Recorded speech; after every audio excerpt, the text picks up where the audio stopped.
Hello everyone, আমার YouTube চ্যানেলে তোমাদের সবাইকে স্বাগত জানাই। ঠিক আছে, দেখো আর আমি কথা না বাড়িয়ে আজকে আমি ক্লাস 5-এর উইংস বুকের লেসন 2-এর বাদবাকি যে অ্যাক্টিভিটিগুলো আছে, আগের অ্যাক্টিভিটিগুলো আমি সলভ করেছি পার্ট 1 ভিডিওটা করে। আজকে আমি বাদবাকি যে অ্যাক্টিভিটিগুলো আছে সেগুলো আমি সলভ করে দিচ্ছি পার্ট 2-এতে। দেখো দেখো এখানে অ্যাক্টিভিটি 6A তে কি বলেছে, look at the picture then underline the word showing masculine gender and circle the word showing feminine gender in the passage.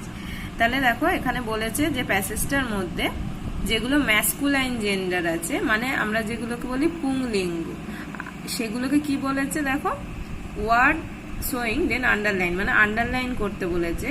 R feminine যে জেন্ডারগুলো আছে সেগুলোকে সার্কেল করতে বলেছে, গোল করতে বলেছে। ফেমিনাইন জেন্ডার হচ্ছে স্ত্রীলিঙ্গ।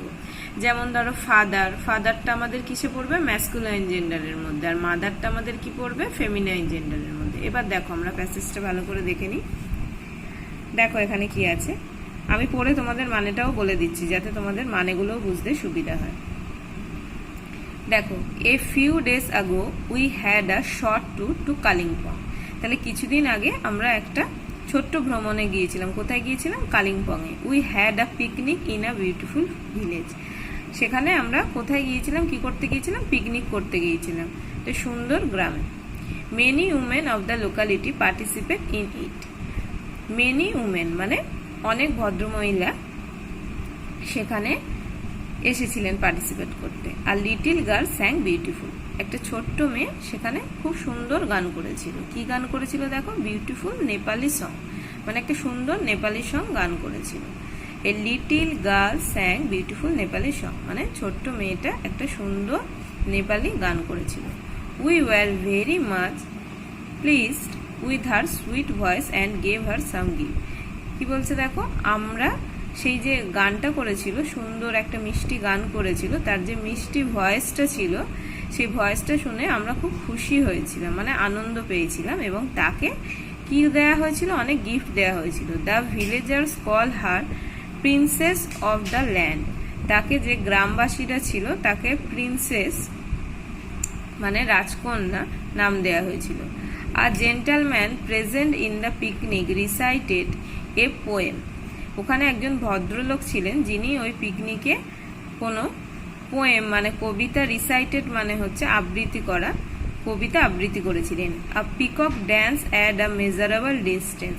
একটা পিকক, একটা ময়ূর ওখানে নাচ করছিল, একটা মেজারেবল মানে পরিমাপযোগ্য দূরত্বে একটা ময়ূর সেখানে নাচ করছিল। Some little boys playing nearby stood still to enjoy the dance. Some little boys মানে কিছু ছোট ছোট ছেলেরা সেখানে খেলা করছিল এবং ওই যে ময়ূর যে নাচ করছিল তার নাচটাও তারা এনজয় করছিল। An ox was grazing and a dog was chasing a goat. একটা ষাঁড় ওখানে চারণ করছিল এবং একটা কুকুর একটা ছাগলকে তাড়া করেছিল। At the end of the day the master of the farm house thanked us sincerely and bed us farewell. দিনের শেষে ফার্ম হাউসের যিনি মাস্টার মানে কর্তা ছিলেন তিনি কি করেছিল, সিনসিয়ারলি ভাবে মানে বিনয়ের সঙ্গে, আন্তরিকতার সঙ্গে আমাদেরকে বিদায় জানিয়েছিলেন। দেখো অ্যাক্টিভিটি 6-এর বিতে কি বলেছে, find out from the passage and write the masculine gender with corresponding feminine gender in the table 1 is done for you. তাহলে একদিকে ম্যাসকুলাইন জেন্ডার আর ফেমিনাইন জেন্ডার এদিকে ভাগ করা আছে। একটা করে দেয়া আছে ম্যাসকুলাইন জেন্ডারে ম্যান, তার অপোজিট জেন্ডার মানে স্ত্রীলিঙ্গতে কি হবে, ম্যাসকুলাইন জেন্ডার মানে হচ্ছে পুংলিঙ্গ আর ফেমিনাইন জেন্ডার হচ্ছে স্ত্রীলিঙ্গ। তাহলে ম্যান তার অপোজিট হবে উম্যান। এখানে আমি করে নিয়েছি। বয়ের অপোজিট কি হবে, বয় ম্যাসকুলাইন জেন্ডারে পড়ে, বয়ের অপোজিট ফেমিনাইন জেন্ডারে হবে গার্ল। এদিকে আবার ম্যাসকুলাইন জেন্ডারে করেছি জেন্টালম্যান আর এদিকে ফেমিনাইন জেন্ডারে হবে লেডি। আবার ম্যাসকুলাইন জেন্ডারে পিকক আর এদিকে হবে পিহেন, PEAHEN, পিহেন। আর এদিকে ম্যাসকুলাইন জেন্ডারে অক্স, এদিকে ফেমিনাইন জেন্ডারে হবে কাউ। আর এদিকে ম্যাসকুলাইন জেন্ডারে আবার মাস্টার MASTER আর এদিকে ফেমিনাইন জেন্ডারে মিস্ট্রেস MISTRESS। আচ্ছা দেখো এখানে কিছু কিছু ওয়ার্ড ট্রুপ আছে, এগুলো তোমরা দেখে নিও, পড়ে নিও একটুখানি। হ্যাঁ তারপর দেখো অ্যাক্টিভিটি 7-এ এগুলো দেখো আমি বইয়ের মধ্যে ফিল আপ করে নিয়েছি। দেখো আছে fill in the blanks with words from the word tub. যে ওয়ার্ড টুবগুলো আছে ওখান থেকে তোমাদের এখানে ফিল আপ করতে হবে। দেখো প্রথমটা আছে Rakesh dash his friend after winning the match. Rakesh hugged, ওখানে হবে HUGGED, হাগড মানে জড়িয়ে ধরেছিল। তাহলে Rakesh hugged his friend after winning the match, match জেতার পর রাকেশ তার বন্ধুদের জড়িয়ে ধরেছিল। Number B, on the summit of Mount Everest they had a brief stay. ঠিক আছে, দেখো ওখানে দেয়া আছে অল্প সময়ের জন্য থাকা, দেখো ব্র্যাকেটের মধ্যে দেয়া আছে, মানে মাউন্ট এভারেস্টের শীর্ষে তাদের একটা সংক্ষিপ্ত অবস্থান ছিল, মানে তারা অল্প সময়ের জন্য ছিল। ঠিক আছে, তারপর দেখো C, I encounter a difficulty in solving the problem, মানে আমি সমস্যার সমাধানে কি করেছিলাম, একটি সমস্যার মুখোমুখি হয়েছিলাম। ঠিক আছে, এনকাউন্টার মানে হচ্ছে মুখোমুখি হওয়া। তারপরে D, the trekkers are planning to start a new expedition. Expedition মানে হচ্ছে এখানে অভিযান, অভিযাত্রী যে দল সেটা একটি নতুন অভিযান শুরু করার পরিকল্পনা করেছিল। দেখো এখানে অ্যাক্টিভিটি 8-এ কি আছে, make sentence with the following words. প্রথমটা কি আছে দেখো, এনকাউন্টার। আচ্ছা দেখো আমি এগুলো সব মিনিংগুলো খাতার মধ্যে লিখে নিয়েছি যাতে তোমাদের সুবিধা হয়। এখানে দেখে নাও। দেখো প্রথমে এনকাউন্টার হচ্ছে, এনকাউন্টার মানে হচ্ছে মুখোমুখি হওয়া। তারপর একটা ছিল ডিসকভার, ডিসকভার মানে আবিষ্কার করা। ক্লাইম মানে আরোহণ করা। সাবমিট মানে পাহাড়ের শীর্ষদেশ। দেখো অ্যাক্টিভিটি 8-এ যে মেক সেন্টেন্সগুলো দিয়েছে সেগুলো দেখো আমি খাতার মধ্যে করে নিয়েছি, দেখে নাও। এনকাউন্টার দিয়ে আমি লিখেছি did you encounter any problems, তুমি কি কোনো সমস্যার সম্মুখীন হয়েছিলে। তারপর একটা দেখো ডিসকভার, আমি মানেগুলো তো তোমাদের লিখেই দিয়েছি, তোমাদের যাতে সুবিধা হয় তোমরা দেখে নিও। ডিসকভার দেখো there's are lot more to discover. ঠিক আছে, মানে আবিষ্কার করার এখনো অনেক কিছু আছে। Climb, he loves to climb mountain, সে কি করে, পর্বত আরোহণ করতে ভালোবাসে। তাহলে এত অবধি বোঝা গেছে। তারপরটা দেখো submit, the submit of the mountain is covered with snow. পর্বতের যে শীর্ষদেশ সেটা কিসে ঢাকা, দেখো স্নো মানে বরফে ঢাকা। আচ্ছা এবার দেখো এখানে কি বলেছে, let's rhyme by using appropriate words, you may take words from the help box. দেখো এখানে একটা হেল্প বক্স দেওয়া আছে, সেখান দিয়ে আমাদের মিল করতে হবে শব্দের। রাইমিং ওয়ার্ড এগুলো হচ্ছে শব্দের মিল। ঠিক আছে, যেমন দেখো হাগের সাথে এখানে দেখো মাগ হবে, টাগ হবে। সাবমিটের সাথে ফিট, পিট, যেহেতু আমাদের এখানে অপশন দেওয়া আছে সেখান থেকেই আমাদের নিতে হবে, তাই এগুলোই আমাদের বসাতে হবে। সাপ্লাই এর সাথে দেখো ইমপ্লাই, অ্যাপ্লাই। ক্লাইমার্সের সাথে টাইম বাস, আর দেখো ক্রিপার্স। আচ্ছা দেখো তারপরে দেখো কি আছে, রাইট, অ্যাক্টিভিটি 9-এ আছে right 6 sentence about an outgoing with friends, use the points from the help box. এবার দেখো এখানে হেল্প বক্স আছে, এই পয়েন্টগুলোকে ইউজ করে তোমাদের কি করতে হবে, এই যে বাইরে বেড়াতে যাওয়া যেটা বলেছে সেটা সম্বন্ধে 6টা বাক্য লিখতে হবে। এক্ষেত্রে আমি একটা কথা বলি, এক্ষেত্রে দেখবে মানে যে যেমন পারবে, অনেকে হয়তো মানে প্যারাগ্রাফ লিখে দিল বা কিছু, কিন্তু তোমরা চেষ্টা করবে যেহেতু এই হেল্প বক্স দিয়ে করতে বলেছে, এই হেল্প বক্সের যে পয়েন্টগুলো আছে সেগুলো ইউজ করেই লেখা। তাহলে তোমরাও দেখবে সেন্টেন্স তৈরি করতেও শিখবে, আর লেখাটা কি হবে, যেমন বলেছে সেই রকম অ্যাপ্রোপ্রিয়েট হবে। নইলে তো আমরা যেমন তেমন একটা প্যারাগ্রাফ বেড়াতে যাওয়া লিখে দিলেই আমরা হয়ে যায়, কিন্তু তোমরা এই পয়েন্টগুলো ইউজ করবে। আমি এই পয়েন্টগুলো ইউজ করেই একটা লিখেছি, তোমরা এটাও লিখতে পারো বা তোমাদের মতো করেও চেষ্টা করতে পারো।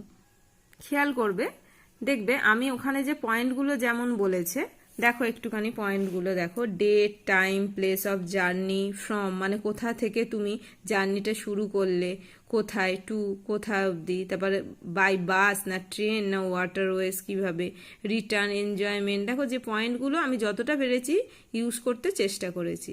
ঠিক আছে, দেখো আমি এখানে লিখেছি few years ago I made a journey by train.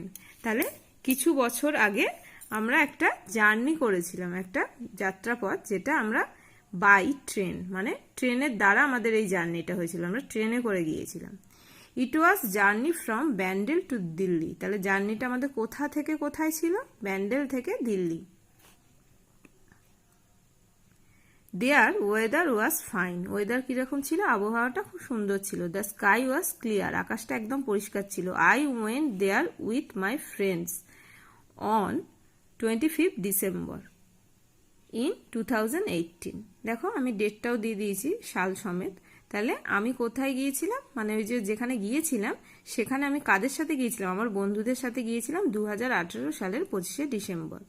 We spend 15 days, আমরা সেখানে কতদিন কাটিয়েছিলাম, 15 ডেজ টুগেদার দেয়ার, মানে একসাথে। After 15 days in the evening we return from there, মানে 15 দিন কাটানোর পর আমরা সেখান থেকে ব্যাক করে এসেছিলাম, চলে এসেছিলাম, রিটার্ন করেছিলাম। তারপর দেখো we had a lot of fun there, আমরা সেখানে অনেক মজা করেছিলাম। I will never forget that day, ওই দিনটার কথা আমি কোনোদিনও ভুলবো না। তাহলে আশা করি এইটা বুঝতে পেরেছো। এবার এখানে দেখো একটা প্যাসেজ দিয়েছে, এই প্যাসেজটাকে আমাদের ভালো করে পড়তে হবে।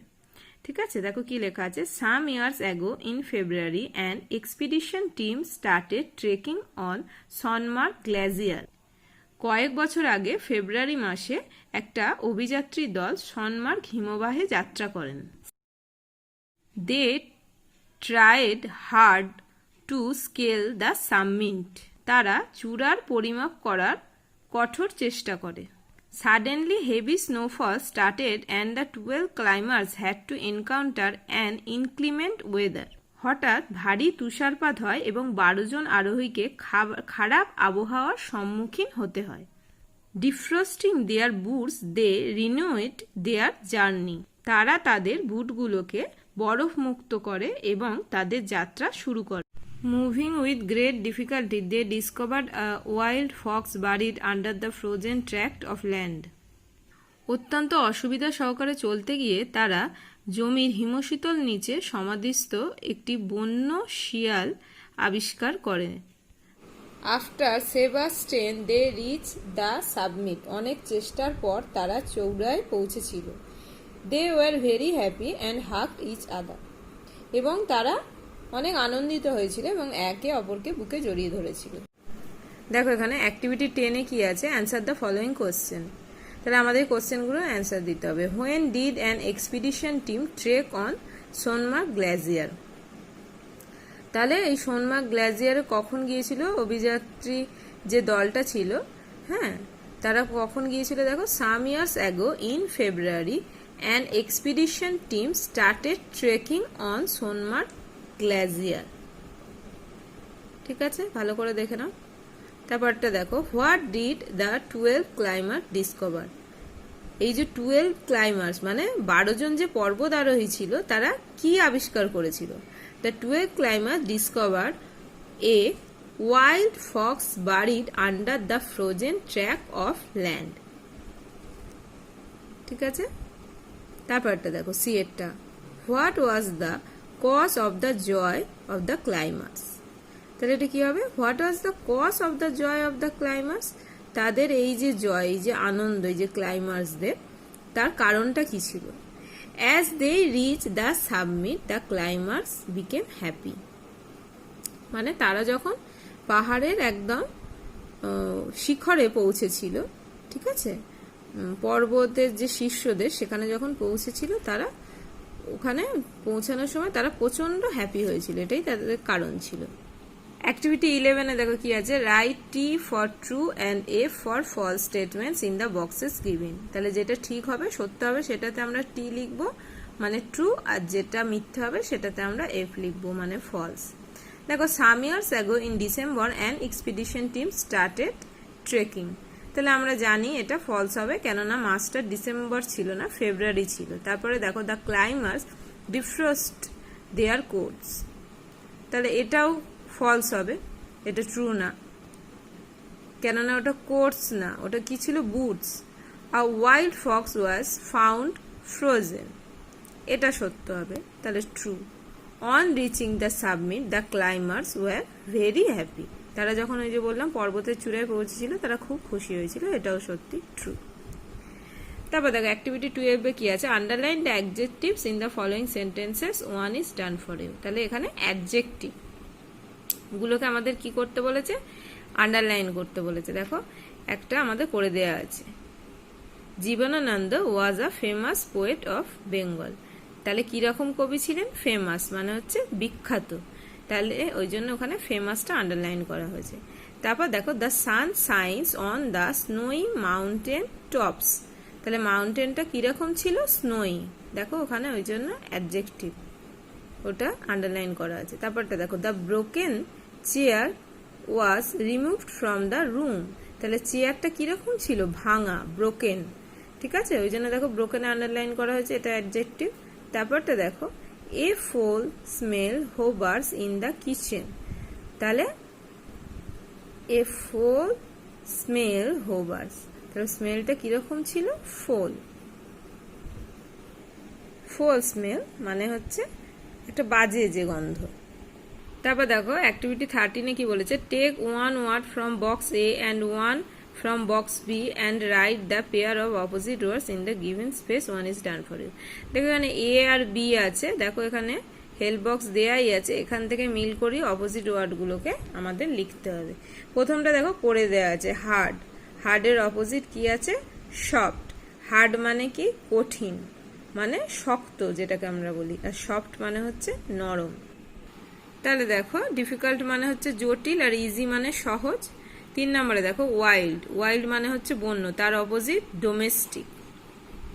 স্পেলিংগুলো ভালো করে দেখে নিও, লেখাই আছে, তাও দেখে নাও ভালো করে। তারপরে দেখো 4 নম্বরে কি আছে? হ্যাপি মানে খুশি, আর তার অপোজিট কি হবে? স্যাড মানে দুঃখী। তারপরে দেখো 5এরটা সেভার, তার অপোজিট কি হবে? জেন্টেল। সেভার মানে হচ্ছে অত্যন্ত, আর জেন্টেল মানে হচ্ছে নম্র। রিনোয়েট মানে হচ্ছে সুপরিচিত, আর আননোন মানে অপরিচিত। ফোল দেখো মানে হচ্ছে দুর্গন্ধ, আর ফ্র্যাগনেন্ট মানে হচ্ছে সুগন্ধ। দেখো অ্যাক্টিভিটি 14-এ কি বলা হয়েছে? Suppose you went to attend a birthday party, write in 6 sentence about your experience. বলছে মনে করো যে তুমি একটা বার্থডে পার্টিতে গিয়েছিলে, সেই সম্বন্ধে তোমাদের 6টা সেন্টেন্স লিখতে বলেছে। আমি আমার মতো করে লিখেছি, তোমরা তোমাদের মতো করেও লিখতে পারো। আমি দেখো একদম ইজিভাবে লিখেছি। দেখো লাস্ট স্যাটারডে, এই লাইনটা তো লিখেই দেওয়া আছে, I went to attend my friends birthday. তাহলে লাস্ট যে স্যাটারডেটা ছিল আমি আমার ফ্রেন্ডের বার্থডে অ্যাটেন্ড করেছিলাম, বা ফ্রেন্ডের বার্থডেতে গিয়েছিলাম। All my friends attend the birthday, আমার সব বন্ধুরা ওই বার্থডেতে অ্যাটেন্ড করেছিল, বার্থডে পার্টি। পার্টিটা বলতে ভুলে গিয়েছিলাম। All my friends attend the birthday party, আমার সব বন্ধুরা ওই বার্থডে পার্টিটা অ্যাটেন্ড করেছিল। A very beautiful cake was brought at the birthday party, birthday পার্টিতে একটা সুন্দর কেক আনা হয়েছিল। We all ate the cake, আমরা সবাই ওই কেকটা খেয়েছিলাম। We also ate a lot more delicious food, আর কি খেয়েছিলাম আমরা? অনেক সুন্দর সুন্দর মানে টেস্টি খাবার খেয়েছিলাম, delicious food. We played a lot of indoor games, আমরা অনেক ইনডোর গেমস খেলেছিলাম সেখানে। দেয়ার লিখেছি। We had a lot of fun there, আমরা সেখানে অনেক মজা করেছিলাম। অ্যাক্টিভিটি 15-এ দেখো কি বলা আছে? Last year you visited Sittong valley with your parents, you like the place very much, write a paragraph on Sittong valley in 5 or 6 sentences, use the points from the help box। তাহলে ধরো যে লাস্ট ইয়ারে তুমি কোথায় গিয়েছিলে? সিতং ভ্যালিতে গিয়েছিলে তোমার প্যারেন্টসের সাথে, সেই জায়গাটা তোমার খুব ভালো লেগেছে, সেটা নিয়ে তোমার 5টা কি 6টা সেন্টেন্স। দেখো এখানে কতগুলো পয়েন্ট দেওয়া আছে, এই পয়েন্টগুলো নিয়ে লিখতে বলা হয়েছে। আমি এই পয়েন্টগুলো ইউজ করেই দেখো লেখার চেষ্টা করেছি, দেখে নাও। আর তোমরা যদি চেষ্টা করো তোমাদের মতো করেও লিখতে পারো। দেখো Sittong valley is a very pleasant place situated in Darjeeling hills. এখানটা বুঝতেই পারছো একটা আরামদায়ক জায়গার কথা বলা হচ্ছে, শান্তিপ্রিয়, যেটা দার্জিলিং হিলসের মধ্যে ছিল। ইট is known as orange valley, এটাকে আর কি নামে বলা হয় মানে জানা যায়? Orange valley.